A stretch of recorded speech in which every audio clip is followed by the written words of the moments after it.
الحمدللہ رب العالمین والعاقبۃ للمتقین والصلاۃ والسلام علی سید الانبیاء والمرسلین اما بعد بسم اللہ الرحمن الرحیم الصلاۃ والسلام علیک یا سیدی یا رسول اللہ وعلی آلک واصحابک یا سیدی یا خاتم النبیین۔ نہایت ہی حاضرین و ناظرین، السلام علیکم ورحمۃ اللہ وبرکاتہ۔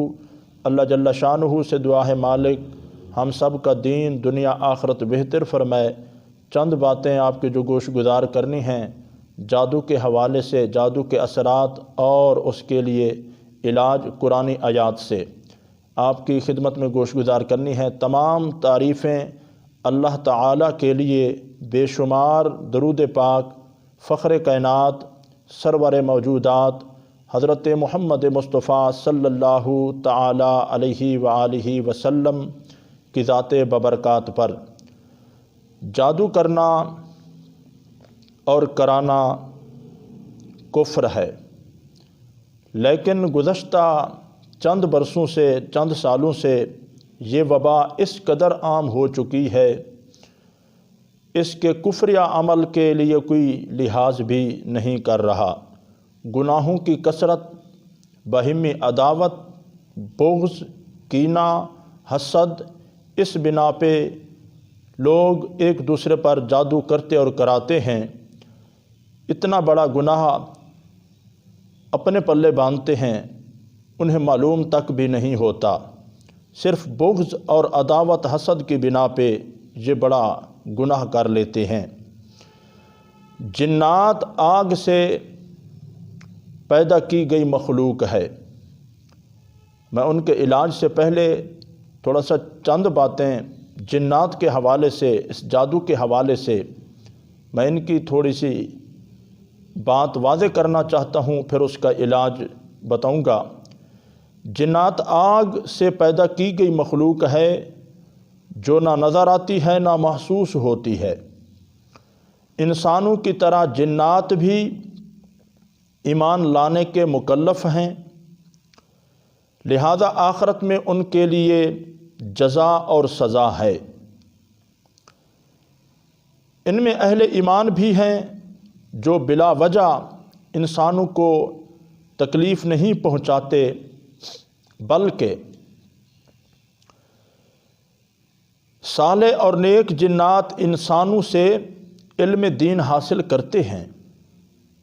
البتہ جو ان میں سے فاسق ہیں، فاجر جنات ہیں، جو فاسق اور فاجر جنات ہیں، وہ انسانوں کو ذہنی جسمانی تکلیف پہنچاتے ہیں۔ ان فاسق اور فاجر جنات کو عام زبان میں شیاطین کہا جاتا ہے۔ جو فاسق اور فاجر جنات ہیں جو انسانوں کو تکلیف پہنچاتے ہیں، ان جنات کو عام زبان میں شیاطین کہا جاتا ہے۔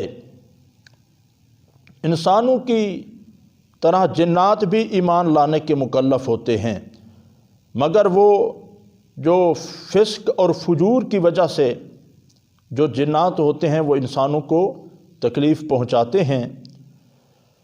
جنات کی رہائش عموماً غیر آباد جگہوں، جنگل، پہاڑوں، ویرانیوں میں ان کی ڈیرے ہوتے ہیں، ان کے گھر بنے ہوئے ہوتے ہیں، وہاں رہتے ہیں، کیونکہ ہمیں نظر نہیں آتے، ہمیں محسوس بھی نہیں ہوتے۔ یہ ایک ایسی مخلوق ہے، یہ غلط جگہ پہ ان کا ڈیرا ہوتا ہے، حمام یعنی کہ کوڑے کے ڈھیر پہ جنات رہائش اختیار کرتے ہیں۔ علماء نے کچھ یوں بھی لکھا، ایسے مکان جہاں اللہ کا ذکر نہیں ہوتا، جس مکان میں نماز کا رواج نہیں ہوتا، نماز نہیں پڑھی جاتی، جس مکان میں تلاوت قرآن نہیں ہوتی، جس مکان میں موسیقی، گانے بجانے اس طرح کے عمل ہوتے ہیں، اس گھر میں بھی جنات کا ڈیرا ہوتا ہے۔ ہم اکثر لوگ یہ کہتے ہیں ہمارے گھروں میں برکت نہیں، ہمارے گھروں میں پریشانیاں ہیں۔ لوگوں پھر پریشانیاں کیوں نہ ہوں؟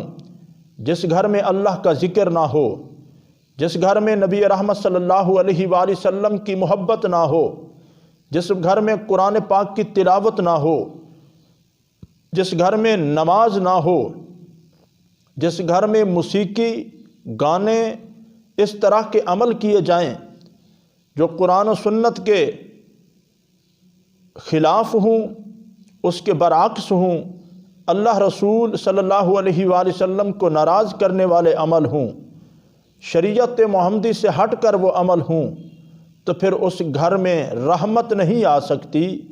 اس گھر میں ان فاسق اور فاجر غلیظوں جنات کا ڈیرا ہوتا ہے، جسے ہم عام زبان میں شیاطین کہتے ہیں، ان شیاطین کا ڈیرا ہوتا ہے۔ جس گھر میں وہ عام شیاطین کا ڈیرا ہو، اس گھر میں رب کی رحمت کیسے نازل ہو سکتی ہے؟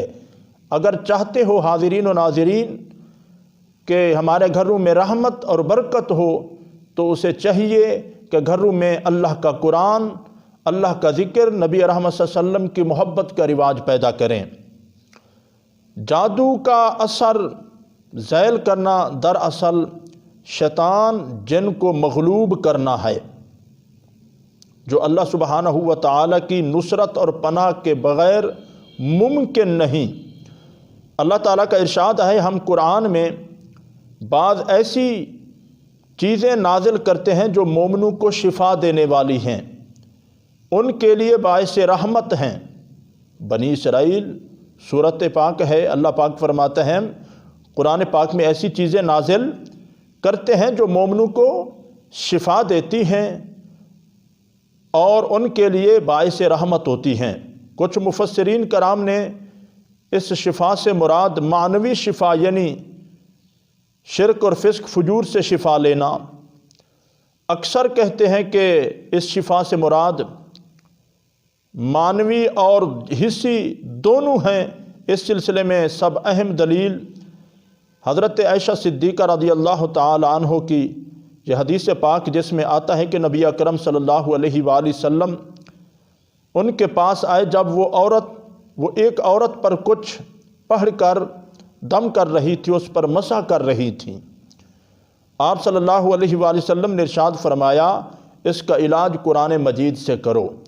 پتہ چلا اگر کسی گھر میں پریشانی ہو، کسی گھر میں بچے کو کوئی تکلیف ہو یا کسی گھر والے کو، قرآن پاک پڑھ کر اور ہاتھ پہ پھونک مار کے اس پر مسح کر لینا چاہیے۔ یہ قرآن پاک مومن کے لیے شفا ہے۔ اگر آپ اس حدیث میں غور کریں تو آپ کو معلوم ہوگا کہ آپ صلی اللہ علیہ وآلہ وسلم نے پوری کتاب اللہ قرآن مجید کو علاج قرار دیا۔ لہذا جادو کا اثر ختم کرنے کے لیے درج ذیل قرآنی صورتیں، آیات پڑھ کر اللہ تعالیٰ سے نصرت اور پناہ طلب کرنی چاہیے۔ اور جادو کا اثر ختم کرنے کے لیے میں یہ جو باتیں، جو صورتیں، جو آیاتیں میں آپ کے گوش گزار کرنے جا رہا ہوں، اسے ضرور پڑھا کریں، یہ بیماریوں سے بچ جائیں گے۔ پہلے اعوذ باللہ من الشیطان الرجیم، پھر بسم اللہ الرحمن الرحیم، ان کی تلاوت کرنی ہے۔ پھر سورۃ فاتحہ، الحمدللہ رب العالمین، ان کی تلاوت کرنی ہے۔